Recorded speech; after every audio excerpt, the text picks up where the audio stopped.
북러 간의 그 협력 조약을 맺었다고 해서 이게 전면적으로 될 거냐라고 하는 거는 별개의 문제인 것이고, 그런 면에서는 김일규 교수님 지적하셨던 대로 북중러 삼국 중에 지금 과학기술 수준 이런 걸 보면 군사 기술은 어떨지 모르겠지만 여타 이제 민간 경제 관련된 기술들에서는 중국이 앞서 나가는 거는 이미 세계적으로 인정받는 상황인 것이고, 그런 상황에서 이제 북러 간에 얼마나 많이 협력이 될 것인가는 또 이제 별개의 문제일 것 같습니다. 그런 것도 좀 지켜봐야 될 것 같다는 생각이 좀 들었고, 제가 한 1분 얘기했는데 이제 추가 질문이 안 나오니 아까 말씀드린 대로 이제 그러면 어떻게 할까요? 마무리 그러니까 조로 조약으로 한반도 안전의 전략을 기본으로 해서 앞으로 우리는 무엇을 고민할 것인가를 세 분 중에 누가 먼저 또 저쪽에 여승으로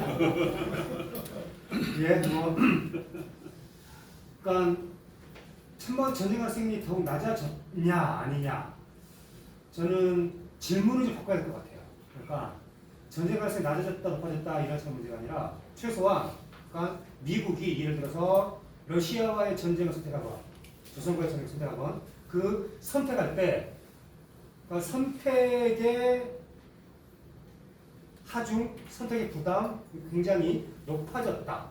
이것은 분명히 보여요. 그래서 높아졌기 때문에 전쟁을 선택하지 않을지, 그럼에도 불구하고 선택을 할지, 이건 이제 그 다음 문제겠지만은 최소한 그러니까 좀 이렇게 보거든요. 이것이 이제 자동 개입과 유사한 형태라고 한다면은 결국은 어느 한 나라와 미국이 전쟁을 선택한다면 결국은 두 나라와 동시에 전쟁을 해야 되는 이런 얘기까지 갈 수가 있는 것이어서 미국 입장에서 상당한 부담. 그러니까 지금도 물론 핵균형이라는 것들은 부담은 있는 거지만은 더 큰 부담, 이런 것을 갖게 되는, 그러니까 더 큰 부담을 갖게 되었다라는 것은 분명한 것 같습니다. 일단 좀 그렇게 좀 답변을 드리고 싶고요. 이제 우리가 무엇을 해야 되는가는 저는 그러니까 우리 한국이 어디로 나가야 되는가, 저는 이런 문제 같아요. 조라가 뭐 했니 욕하고 너희들이 그것만 우리가 우크라이나에 보내니 많이 이런 차원 문제가 아니라, 저는 첫 번째는요 결국 한국의 지향은 저는 제가 마지막에 했던 것처럼 저는 주권과 평화라는 두 가치를 명확하게 지향해야 되는 것이 아닐까 싶고, 또 하나는 결국 현재의 이 세계 질서는 다극화로 나아가는 한 축과 미국 1급 패권을 유지하려고 하는 축 사이에 이 대립이라고 한다면은 결국 우리의 지향은 다극화로 가야 되는 것이 아니냐에 대한 좀 합의, 이것을 모아나가는 것이 저희들이 우선적으로 좀 고려해야 되는 것들이지 않을까 싶고, 이번 조라 정상회담이 그러한 방향성에 대해서 좀 더 확실한 어떠한 전망 이런 것들을 만들어내는, 전망을 주는 이런 것이 아니었을까라고 생각합니다. 네. 저는 윤석열 정부를 한국의 진보 진영이 얼마만큼 컨트롤해 내느냐가 관건이라고 생각합니다. 기본적으로 전체적인 틀은 저는 안전해졌다라고 생각합니다. 그 이유는 미국이 더 이상 북한에 대한 어떤 물리적인 억제를 할 가능성이 이전보다 훨씬 낮아져 버렸다라고 생각을 합니다. 지금까지는 북한이 지금 50개 가지고 있다라고 하는데, 그 50개가 ICBM 실었을 때 ICBM이 제 궤도에 진입할 기술이 확보되었는지 안 되었는지는 잘 모르는 수준으로 미국에 알려져 있다라고 이야기되고 있는데, 그런 수준에서조차 미국에서는 이미 북한과 기존의 핵을 가진 상태에서 더 이상 핵 능력을 확산시키지 않는 방법으로 협상을 시작해야 된다는 논의들이 나오고 있는 상황이었는데, 거기다 이제 플러스 러시아까지 겹친 격이어서 실제 이번 협상이 자동 개입이든 아니든 여부와 상관없이 미국은 홍준표가 말한 대로 워싱턴이 물바다가 될 가능성이 있는 일을 미국이 할 가능성은 훨씬 낮아졌다라고 보여지고요. 또 하나는 이미 지난 10월에 중국과 샌프란시스코 정상회담을 할 때도 미국은 동아시아 지역에서 더 위기가 고조되는 것을 미국이 먼저 국방회담을 통해서 억제하자는 제안을 했을 만큼, 사실 미국으로서는 이 동아시아의 전쟁은 자신들이 직접 들어야 되는 직접 전쟁이 될 수밖에 없는 상황이기 때문에 피하려고 한다는 측면에 있어서는 낮아졌고 그런 측면에 있어서는 동아시아의 평화 체제 협상에 있어서 전 새로운 국면이 열리고 있다라고 판단을 하는데요. 제가 걱정하는 지점은 윤석열 정부가 네타냐후 이스라엘의 네타냐후가 총리가 될 소지가 있어 보이는 점이 가장 걱정됩니다. 지금 풍선에 대응하면서 점점 위기를 고조화시키는 이 핵심에는 강력한 군사주의적인 소위 신냉전 세력들이 자리 잡고 있고 그들은 그들의 이익을 위해서 지점도 불사할 가능성이 충분히 있고 미국은 지금 상황에 대해서 한국 정부에 상당히 경계를 하는 사인을 보낸 것도 확실해 보이는데 그 말을 안 듣고 나아갈 가능성은 여전히 상존해 있다라고 보여져서 결국은 윤석열 정부가 네타냐후처럼 나가지 않게 하는 어떤 고리를 만드는 것이 저는 지금 가장 시급한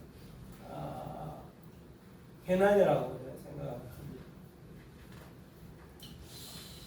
예, 이번에 대해서는 단기와 중장기를 좀 구분해서 봐야 되고 두 번째는 미국 대선 결과가 어떻게 되는지를 또 봐야 되고 고려해야 될 변수들이 많아요. 근데 단기적으로는 방금 우리 윤석열 정부 이야기도 하셨지만 단기적으로는 악보 더블 때릴 가능성이 없잖아 있다. 더블 다운하는. 하지만 결국은 저는 중장기적으로 본다면 현실주의가 승리할 수밖에 없다고 봅니다. 그 말은 미국도 바보가 아니거든요. 그 정도의 계산은 다 해요. 셈법은.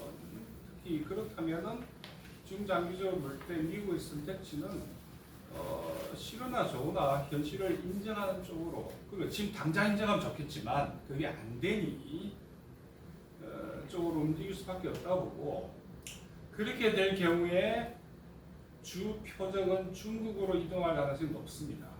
그래 되면 비록 한반도가 직접적 이 전쟁에 이 소용돌이 약간 벗어날 가능성이 있지만 그럼에도 불구하고 중국과 미국 간의 이게 대결이 고조될 경우에는 한반도는 계속적으로 영향을 받을 수밖에 없는 구조이고 중국하고 미국의 대결이 본격화될 경우에 좀 시간이 걸리겠죠. 우크라이나 전쟁이 정리되고 어쩌고 그때가 가야 되니까 근데 우크라이나 전쟁 금방 정리 안 됩니다. 내년까지 계속 갈 거예요. 그렇게 본다면 그 러시아 관계가 미국하고 정상화된다 하더라도 그때 또 중국 관계가 있고 그건 결국은 보리스 존슨 전 영국 총리가 지난달에 재미난 이야기를 했는데 우크라이나가 패배하면 안 되는 이유가 말 그대로 이 표현을 썼어요. 웨스턴 헤지모니 서방의 패권이 무너지기 때문입니다. 딱 한마디로 정리했어요. 결국 관점은 서방의 패권이죠. 가자 전쟁 계속한 이유 서방의 패권이고 그러면 동중국, 대만, 남중국에도 똑같은 이치입니다. 그러면은 지금 한반도 문제가 이렇게 좀 깔아난다 하더라도 동중국해 특히 대만 문제나 남중국해 문제가 해결되는 보장은 없거든. 그래서 그 경우에 만일 갈등의 축이 그쪽으로 바뀐다면 여전히 한반도는 불안할 거다 하는 생각을 합니다.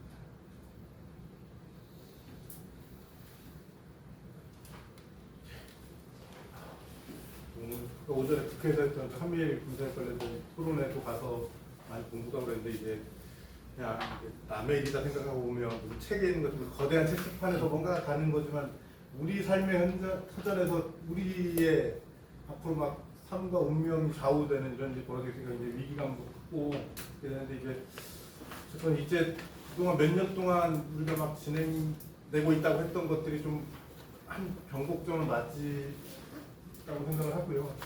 조금 전 말씀하신 것처럼 앞으로도 계속 오늘 끝이 아니라 계속 좀 주시하고 공부하고 그속에 우리 할 일을 찾아나가는 그런 다짐을 하는 시간이 됐으면 합니다. 그래서 생각보다 좀 일찍 끝나는 감이 있긴 하지만 일단 오늘 첫 번째니까요. 그럼 말 그대로 긴급 토론회여서 세 분께서 굉장히 좀 바쁘신 와중에서 또 준비해 주시고 뭐 치열하게 토론해 주셔서 다시 한번 감사드리고요. 여러분의 박수로 오늘 토론회를 마치도록 하겠습니다.